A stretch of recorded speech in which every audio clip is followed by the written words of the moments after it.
Who would have thought that this NASA engineer designing rockets once survived 20 exorcisms as a teenager? I guess you could say he really knows how to tackle some out-of-this-world challenges.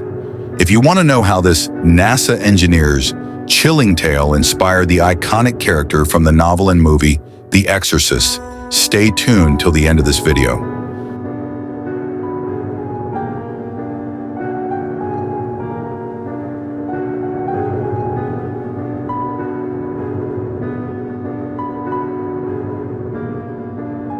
This is Ronald Hunkeler, formerly known as Ronald Doe.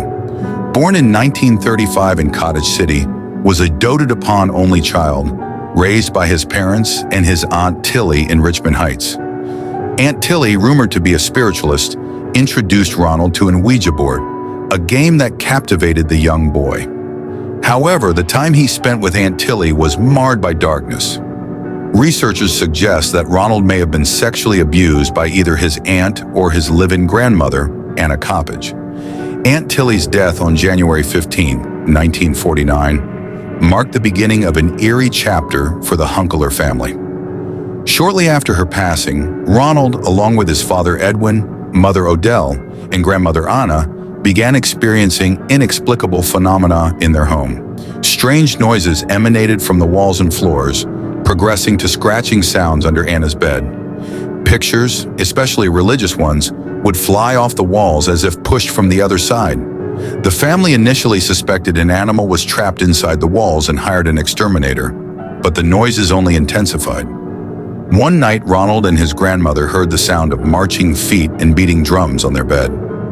When Odell asked if it was Aunt Tilly, 3 distinct knocks echoed from the wall in response. The nightly disturbances escalated, with thunderous stomping and violent banging becoming routine. Objects began moving and levitating, sending the family into a state of terror. The activity centered around Ronald's room, where squeaking shoes and shaking mattresses were soon accompanied by scratches and brands appearing on his skin. The scratches formed words, seemingly responding to the family's questions. Ronald's condition deteriorated rapidly. He was calm and normal during the day, but at night he would suddenly erupt into screaming fits and other wild outbursts. Meanwhile, he would enter a trance-like state, make sounds in a guttural voice, and break out in scratches and red lines all over his body. Holy relics and Bibles flew through the air as he sang songs he shouldn't have known. Desperate for help, the family turned to the church. A cousin of the family was attending St. Louis University at the time of Ronald's struggles. She put the Hunkelers in touch with Father Walter H. Halloran and Reverend William Bowdern. After consulting with the university's president, these 2 Jesuits agreed to perform an exorcism on young Ronald with the help of several assistants. The men gathered at the residence on Roanoke Drive in early March of 1949. At one point during this weeks-long ordeal, Bowdern reportedly saw an X appear in scratches on Ronald's chest, leading the priest to believe he was possessed by 10 demons. In another incident, a pitchfork-shaped pattern of red lines moved from the boy's thigh and snaked down towards his ankle. The 2 priests never gave up as they continued the exorcism night after night. On the evening of March 20th, the exorcism reached an unhealthy new level. Ronald urinated all over his bed and began shouting and cursing at the priests. Now Ronald's parents had had enough.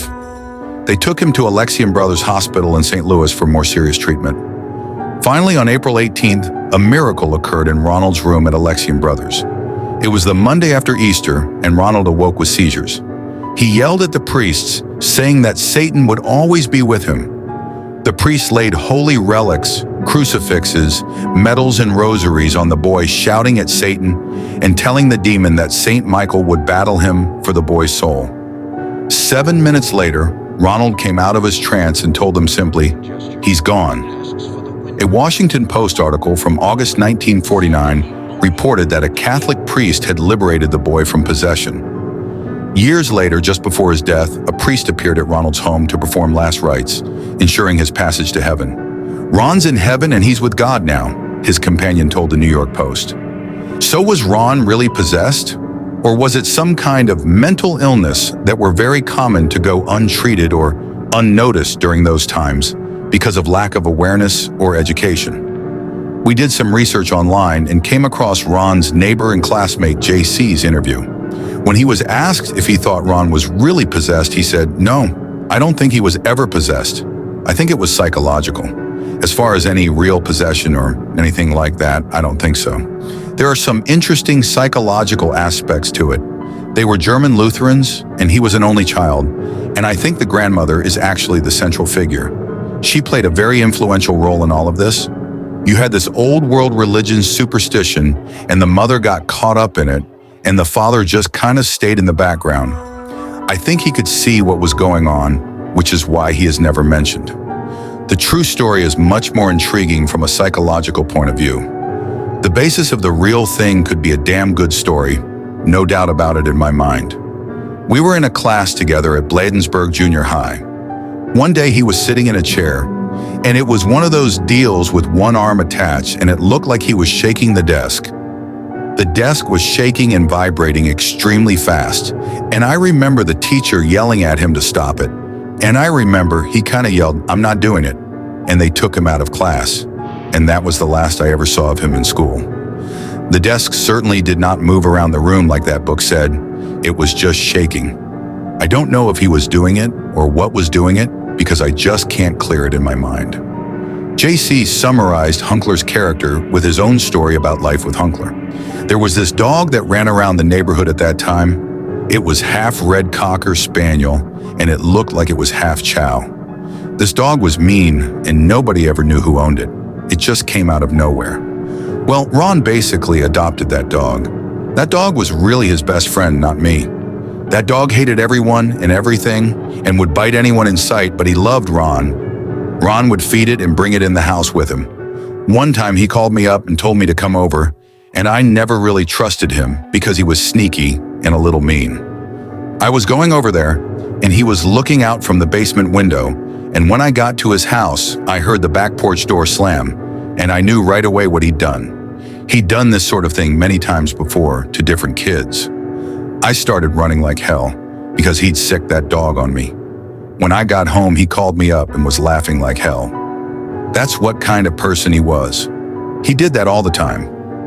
To clarify the events of the 1949 exorcisms, one of the few witnesses willing to speak publicly was Father Walter Halloran, who was brought in by Father William Bowdern to help with the exorcism.